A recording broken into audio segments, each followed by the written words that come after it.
Hello everyone. So today I'm going to be reading this book. It's the title of the book is Sins of My Father.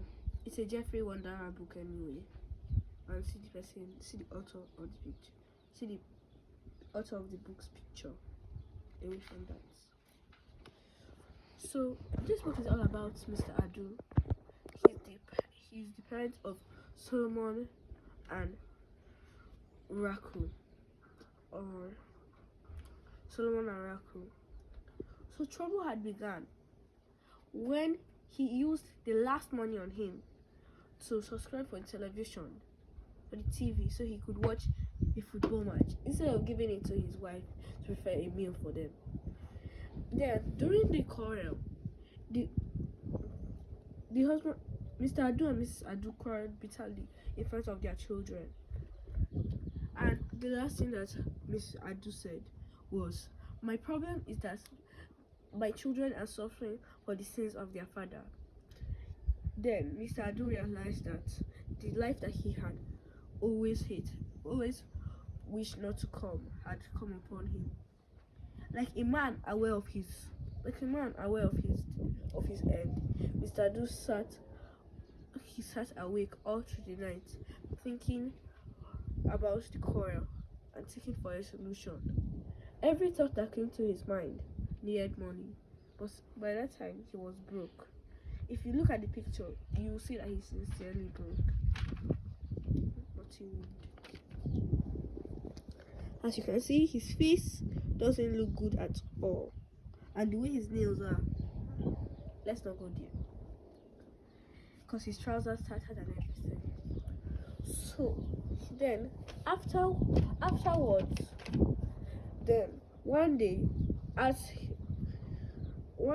then he realized his children, Solomon and Raku, they were actually following in his footsteps, which he did not want, because their love for football, they didn't do good in their education. When we say education, they didn't do good. They didn't get up to a D. They didn't get it in even one subject. So that's how bad it was. So then he immediately started in action. He stopped them from playing football. He made sure that they only read their books. And once, when Solomon came to ask his father a question, "Father, I don't understand this. They're asking me to do. Get out of my face! What are you doing with this textbook?" said Mr. Adu. "What are you doing here? Can't you see I'm watching football?" So football is more important than your children's education. That's the education that you want them to get, but you can't give them. And the surprising thing was that he knew what that man's problem was. The only thing was that he refused to help, because that football that he was watching was more important. So then, one day one Saturday, he noticed that his favorite team was going to be playing that day. So would he go to the farm and miss the match? Of course not. He left. He told Solomon and Rahama that they're going to be going to the farm by themselves that day. So then he left. He showed them a bag of granules, so they must finish planting it before they must finish planting it. They should not come back home with a single seed in that bag. But the surprising thing was that after some time of work, they had already done half of the land. They began to be tired. Rahama was doing his work slow. As he was planting, the holes have already been dug. So he'll plant about for three crops to grow up. He was planting granules. They were planting granules. So he'll plant 3. Then he will go to under shade, relax like this. enjoy himself. Let air touch him. Then, after that one, he will balance very well, gain his strength. Then he will now continue walking. And then Solomon was just walking. He walked. Then Solomon complained, Rahama, you're making me do all the work. We need to finish this work and go home. I'm hungry. Rahama said, is it me I forcing you to do that work? Is it me? Me, I want to go slow. Me, I want to enjoy myself as I'm doing it. Then after a while, they walked quietly. They continued their walk. Then Rahama said to Solomon, I'm hungry. Then Solomon did not answer him. They continued to walk. I'm hungry. Solomon did not answer him. Then Rahama was angry. Aren't you going to say something? Say what? Said Solomon. Say how we're going to not die of starvation. Then Solomon went and got some, these big pawpaw leaves. He made a bed out of them. Then as he lay to rest under shade, Solomon, not wanting to find trouble, went to his own tree. Then he now saw smoke coming out of the neighboring farm. Then he had an idea. He went to the bowl where he was using to hold the groundnut as he's going to sprinkle, because if it's in his hand, he'll go up to 15 times before he can sprinkle to quarter of the farm. So he got that his bowl, pour half of Rahama's bowl into his own. Then he went to that neighboring farm and asked them for charcoal. Then he now brought some pawpaw leaves. So when he made a fire, he now put the pawpaw leaves there. Then he now plucked some more pawpaw leaves, put the granite inside, wrapped it inside, and put it on the fire that he had made. He did it 3 times. So by that time, he had fried enough granite to eat. You know the way I used to pack granite into rubber? He has fried enough to fill 3 of those rubbers. So after that, immediately Rama saw what he was doing. He said, those are father's granules. He said, I thought you said you were hungry. You laid there because you were hungry. Now I'm finding a way to stop the hunger. And you are complaining. You complain when it's not done for you, and you complain when it's done for you. So what do you want? So then Rama just sat down quietly. Then he came and ate the granules with him. But then, by the time that they had finished eating those granules, half of the land they hadn't planted. So what they did was that they covered everywhere back with sand. No, they picked stones and they planted into those places and covered it. So that their father, maybe when their father checks and he sees that there's something hiding inside, he'll think that that's the plant and then leave it. So then after some time, the granite was meant to be ready for harvestation. But when the father saw that it was only half of the land that grew, he said he was going to go and inspect that land. By that time, Rahama went to Solomon. Father said that he's going to go and inspect the groundnut we planted.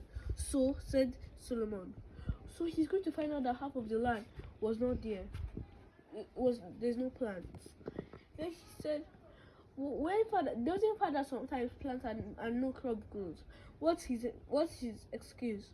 Maybe an animal came to come and eat it. So you're telling me that you ate those granules that day with me because you thought that father would not go and inspect that land? That's what Solomon asked.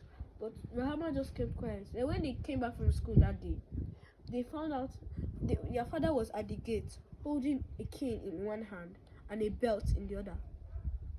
That day was going to be fire. Let me see it like that, fire. So then, he sent both of them to their rooms. Then after a while, he came and took Solomon to his room and locked the door. He locked Rahama inside one room, inside the boys' room, and then locked Solomon inside his room. So when both So then the father now came into his room where Solomon was and said, Solomon, why did you do that? Do what? Said father. Why did you say that you should go and sell the granules to make money to buy a new football? Father, is a lie, oh, it's a lie. That's not what happened, but Rahman said you did so. He will never lie against you. But Papa is a lie, oh. Papa is a lie. So then what now happened? Solomon now explained that we ate the granules. And before that time, the father wanted to mix the granules with pesticides so that other animals won't be able to eat the soil, eat the crops. He screamed. He said, so if I had mixed it with those pesticides, they would have thought that I had used my own children for ritual. He flogged the hell out of them that day, and he said that from now on, you people are not going to school again. So then he now made them full-time farmers. Another punishment was that they did not eat before they go to the farm, and they did not bathe nor eat before they go to the farm. That's wickedness, because you feel sweaty from the weight from yesterday, and then you don't bathe before you go. Oh God, and I feel very sorry for them. So then, after that, the headmaster of their school begged Mr. Adu so that he would allow the children to go back to school. That if they did not do well that semester, they were going to be that he could keep them as full-time farmers. Then he asked his children, Mr. Aduna asked his children, are you sure you're going to do well? They said yes. So then they were allowed to go to school. And one punishment was lifted off. All the punishments were lifted off. They were allowed to bathe before they went to school. And they were allowed to eat before they went to school. So then they worked very hard. And finally, when prize giving day came, their father thought that they were not going to win any prize, so he did not. So he wore shabby clothes. But he saw how Solomon and Rahama were ironed their clothes and did everything. He wondered why they would work so hard to look good when all they would do was just sit down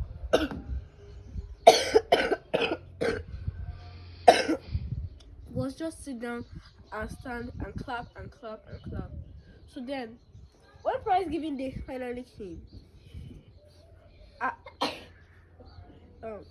Solomon came second out of 15 pupils. Out of 30 pupils. While Rahama came 15th, but he had an excuse because during the 5th and 4th week of that term, he had fallen sick, so he couldn't go to school.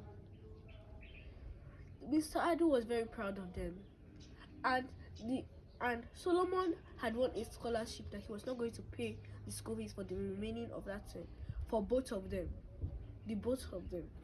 Wow, that was so amazing.